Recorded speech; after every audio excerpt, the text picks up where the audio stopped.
హైదరాబాద్లోని మాదాపూర్లో మానవత్వం మంట గలిసిపోయే ఘటన ఒకటి వెలుగులోకి వచ్చింది. కష్టసుఖాల్లో తోడుండాల్సిన అత్తమామలే కట్టుకున్నవాడు కన్ను మూయగానే కోడల్ని నడిరోడ్డుపై నిలబెట్టేశారు. కొడుకు పోయాడు, ఇక నీతో మాకు సంబంధం లేదంటూ అత్తగారింటి తలుపులు మూసేశారు. చివరకు తన కన్న బిడ్డలు ఆ ఇంటి వారసులేనని నిరూపించుకోవడానికి DNA రిపోర్టు తేవాలంటూ ఆ బాధితురాలను వేధిస్తున్నారు. భర్త ఉన్నప్పుడు లేని అనుమానాలు ఇప్పుడు ఎందుకు వస్తున్నాయి? నా పిల్లలకు న్యాయం జరగాలంటూ ఆమె కన్నీటి పర్యంతం అవుతోంది. అధికారులు తక్షణమే స్పందించి తనకు తన పిల్లలకు రక్షణ కల్పించాలని బాధితురాలు వేడుకుంటోంది.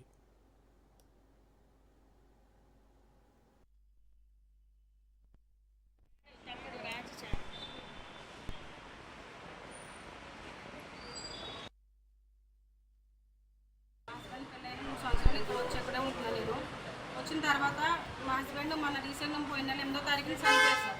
హాస్పిటల్ 8వ తారీఖు సరిపోయారు.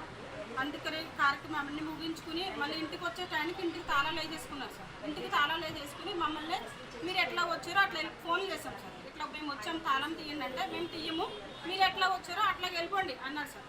అట్లా వచ్చారంటే నేను ఆడపిల్లలు వేసుకుని ఎట్టాలని మా మర్ది గారు వచ్చారు సార్. అప్పుడే మా మర్ది గారు వచ్చి మీరు ఇక్కడికి ఎందుకు వచ్చారు, ఎవరు రమ్మంటే వచ్చారు, మీకు ఎవరు చెప్పారు అంటే మేమన్నా సార్ ఎవరు మేము అసలు మాట్లాడకుండా కూర్చున్న తర్వాత వచ్చారు. ఆయన ఇష్టం వచ్చినట్టు మాట్లాడారు. మమ్మల్ని కూతురు తిట్టారు, కొట్టడానికి వచ్చాడు. నువ్వు ఎవతలే మా నాన్న, నువ్వు ఎవడవరా, ఎందుకు వచ్చినావు, నీకు ఏముందని వచ్చినావు ఇక్కడికి అని అడిగారు. నాకు ఏదన్నా న్యాయం చేయండి రేవంత్ రెడ్డి.